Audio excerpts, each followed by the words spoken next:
Pero ¿qué pasa, gente? ¿Cómo estamos? Hoy vamos a hablar sobre República Dominicana, específicamente sobre las dictaduras que ha vivido República Dominicana, destacando caudillos como Buenaventura Báez y Pedro Santana, y destacando dictadores como Ulises Georeux, Rafael Leónidas Trujillo, y también los 12 años de Joaquín Balaguer, y también la dictadura constitucional de Ramón Cáceres. En fin, ya les voy contando. Después de que lo que conocemos como República Dominicana se independizase de Haití, el país vivió un periodo de caudillismo con líderes como Buenaventura Báez y Pedro Santana. Ya les voy contando algunas cosas sobre ellos.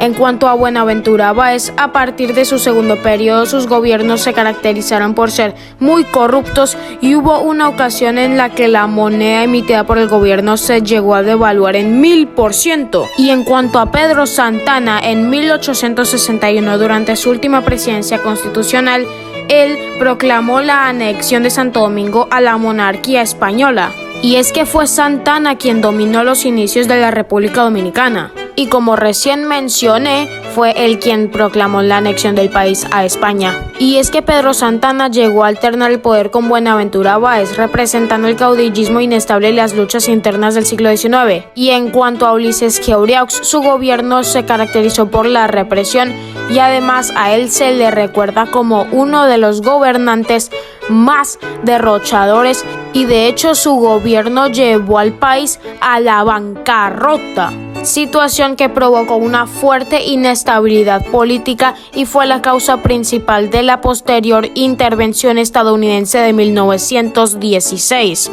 Además, él incurrió al endeudamiento externo y además se enfrentó a una invasión en su contra por unos revolucionarios dominicanos a quienes él derrotó fácilmente. Y finalmente, el 26 de julio de 1899, Georeux fue abatido por un grupo de conspiradores dirigidos por Ramón Cáceres y Horacio Vázquez. Estos últimos dos posteriormente llegarían a la presidencia, les cuento. El gobierno de Ramón Cáceres estuvo caracterizado por la pacificación del país, la modernización del Estado y una fuerte represión contra sus opositores. En primera instancia, él impulsó la infraestructura y firmó un acuerdo con Estados Unidos que estabilizó la deuda externa, pero aumentó la dependencia económica estadounidense. Pero finalmente, el 19 de noviembre de 1911, fue abatido por un grupo de adversarios. Y ahora vámonos a uno de los periodos más importantes de la historia de República Dominicana. Me refiero a la dictadura de Rafael Leónidas Trujillo. En el año 1930, el militar Rafael Leónidas Trujillo ganó las elecciones de aquel año, siendo proclamado ganador con aproximadamente el 95% de los votos, pero después se supo que solo el 25% de los ciudadanos habían acudido a las urnas, lo que sugiere un fraude electoral masivo. Pero esto de hecho ayudó a consolidar a Trujillo, y es que Trujillo gobernó en 2 ocasiones como presidente y en gran parte de su dictadura como generalísimo. En este último puesto se valió de presidentes títeres. ¿Y saben quién más se valió de presidentes títeres durante su dictadura?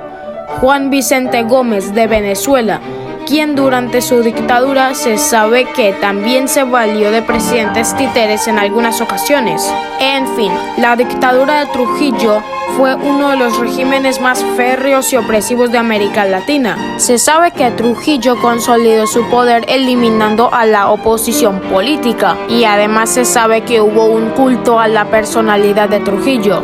Cuando el huracán San Zenón de 1930 azotó la capital, que es Santo Domingo, Trujillo reconstruyó la ciudad en su propia imagen. Le cambió el nombre a Ciudad Trujillo y empezó a nombrar algunos otros lugares en honor a él mismo. Además, a Trujillo se le atribuye el siguiente acontecimiento de octubre de 1937 ocurrido en la frontera entre Haití y República Dominicana, en donde muchas personas murieron en un evento conocido como la Masacre del Perejil.